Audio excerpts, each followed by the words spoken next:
안녕하세요. 김태훈의 현명한 투자자 방송 시작하겠습니다. 이번에는 파이버프로라는 회사에 대해 좀 알아볼 텐데요. 이 회사는 스펙을 통한 우회 상장을 하는 업체입니다. 기본적으로 이제 광주에 지사가 있고 하면서 이 광섬유 관련된 기술을 갖고 있고, 특히 이 회사가 만든 IMU라는 이 광섬유 센서를 이용한 이게 그 관성 측정 장치라는 건데요. 이게 어떤 3차원 공간에서 자신의 위치뿐만 아니라 가속도, 어떤 방향으로 움직일 때 거기에 속도까지 측정해낼 수 있는 그런 센서가 붙어있는 장치입니다. 좀 어렵긴 한데요. 우리가 일반적으로 사용하는 건 아니고, 비행기나 이 3차원 공간에 떠있는 물체에서 자신의 위치를 공간 내에 지정을 하고, 그리고 또 어떠한 방향으로 이동을 할 때 그 속도를 측정해주는, 그러므로 해서 안전과 또 이런 뭐랄까요, 목표를 정확하게 찾아가는 그러한 기능을 담당하는 그런 제품이기도 하죠. 근데 이런 것들을 만드는데 아직 사용처가 그렇게 많지는 않은 상황입니다. 그러다 보니 이제 막 성장하고 있는 그런 기업이라고 볼 수가 있겠죠. 이 현체 보시게 되면 지금 우주항공용, 그러니까 항공우주용 자이로스코프를 개발한다고 그러는데요. 이게 이제 우주 공간은 여기 3차원 공간이기 때문이니까 그 공간에서 우리가 이제 6G, 그러니까 5세대 통신에서 더 진보된 6세대 통신을 하려면, 6G 이동 통신을 하려면 이 우주 공간에 소형 인공위성들을 쫙 깔아놔야 됩니다. 그 스페이스X가 하는 일이죠.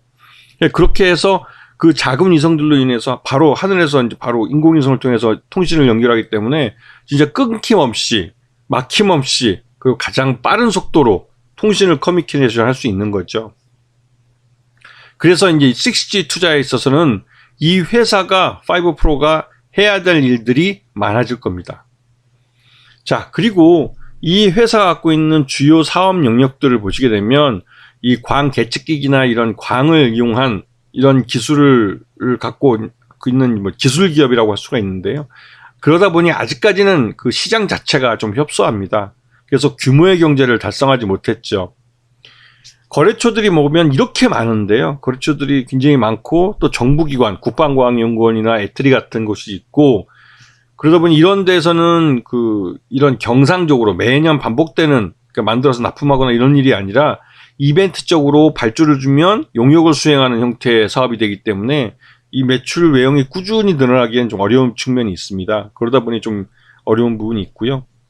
이 업체의 작년 기준으로 해서 매출 실적을 보시게 되면 이 IMU 쪽이 43.15%로 가장 많은 매출 포지션을 차지해요. 그래도 이쪽 분야가 이 업체가 기술을 갖고 자기 사업을 할 수 있는 유일한 분야이기도 하면서, 또 한편으로 지금 막 시장이 빠르게 성장하고 있는, 이게 이제 우리나라에서는 이제 방산 쪽이죠. 미사일 무기 같은 것들. 그런 쪽에서 이 관성 측정 장치가 굉장히 필요합니다. 그리고 실제로 이런 쪽에서 수주도 하고 있고, 그런 면에서 이 파이버프로의 그 미래 성장성이랄까요? 이런 부분은 방산에서 볼 수가 있었던 거죠. 작년 매출액을 보면 186억으로 지금 작년이나 재작년 비해서 꾸준히 늘고 있는 형태고, 영업이익도 32억대로 꾸준히 잘 이어나왔습니다. 그런데 이제 그러니까 스펙하고 합병에 들어가는 비용이 꽤 컸기 때문에 그 비용이 54억 정도 발생해서 적자로 이제 단기 순손실이 발생을 했죠. 하지만 이건 이벤트성으로 발생한 거기 때문에 작년에 이런 뭐랄까요, 손실, 그러니까 비용을 다 떨어낸 거라고 보시면 됩니다. 올해는 흑자를 낼 가능성이 커진 거죠. 그리고 최대주주 지분이 48.31%라 꽤 많은 편입니다. 그리고 이 중에서 이제 개인 투자들 중에서는 일부 매각할 사람도 있겠지만, 그래도 이 제일 큰 고영환 씨와 그다음에 이봉환 씨, 이런 사람들이 가장 큰 그 포지션을 차지하고 있는데, 이들이 팔지 않으면 뭐 크게 뭐 움직일 건 없겠죠, 주가가. 그래서 이 업체가 최근에 또 공급한 내용을 보시게 되면, 세트랙 I의 위성에 들어가는 이러한 자세 획득 장치 개발이라고 해가지고, 이 작은 세트랙 I가 만드는 작은 인공위성이 이 3차원 공간인 우주 공간에 나갔을 때 자신의 위치를 정확하게 잡을 수 있는 그러한 기계, 그러니까 장치를 개발해서 납품하는 그런 계약을 맺었습니다. 이건 마일스톤 개념이고, 계약과 동시에 계약금을 지급하고 나머지 50%는 잔금을 지급할 때 지급하는 형태로 이 사업을 하고 있습니다.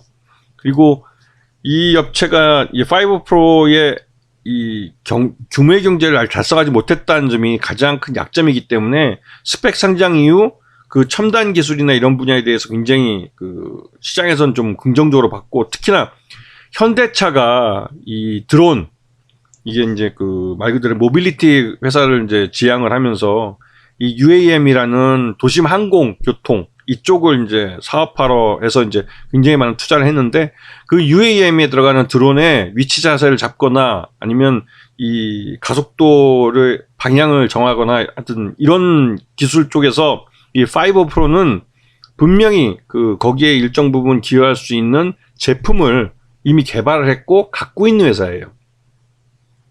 수혜를 받긴 하겠지만 아직까지는 뭐 드론 택시가 없죠. 네, 그 말은 아직은 시험실 테스트 단계라는 뜻입니다. 그렇기 때문에 드론에 대한 뉴스가 나오면 그 뉴스로 주가가 일시적으로 급등을 하는 경우가 있어요. 특히나 현대차가 오늘처럼 실적을 발표하거나 그러면 이 파이버 프로는 말 그대로 이제 그 투자가들이 학습 효과가 돼 있기 때문에 묻지마 투자를 합니다. 그래서 지금 지난번 작년 연말 이래로 올해 들어와서 최저가 2,000원, 2023년 1월 3일날 2,000원을 찍었고요. 그날 이후로 지금까지 계속 올라서 오늘 4,000원을 찍었습니다. 이제 말 그대로 올해 들어와서 1분기 지나면서 더블이 난 거죠, 주가가. 그런데 이 회사는 여전히 뭐 실적에 대해서는 뭐 불확실한 측면이 있죠. 왜냐면 이 규모의 경제를 아직 달성하지 못했고 비용, 그러니까 새로 개발하는 데 있어서 비용이 많이 들어갑니다. 그리고 경상적으로는 아직까지 뚜렷한 납품처 같은 것이 없기 때문에 그런 측면에서 요번에 이제 한화 방공하고 방산하고 계약을 맺은 게 굉장히 긍정적일 수 있는데, 왜냐면 그쪽은 2년 동안의 장기 프로젝트로 꾸준히 실적을 낼 수 있는 그런 사업이기 때문에 그런 사업을 계속 쌓아가면 파이버 프로 같은 경우도 정상적으로 흑자를 낼 수 있는 기업이 될 거예요.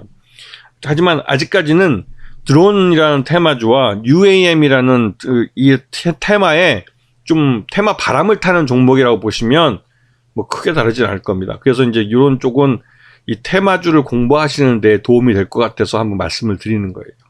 자, 오늘 방송 여기서 마치겠습니다. 감사합니다.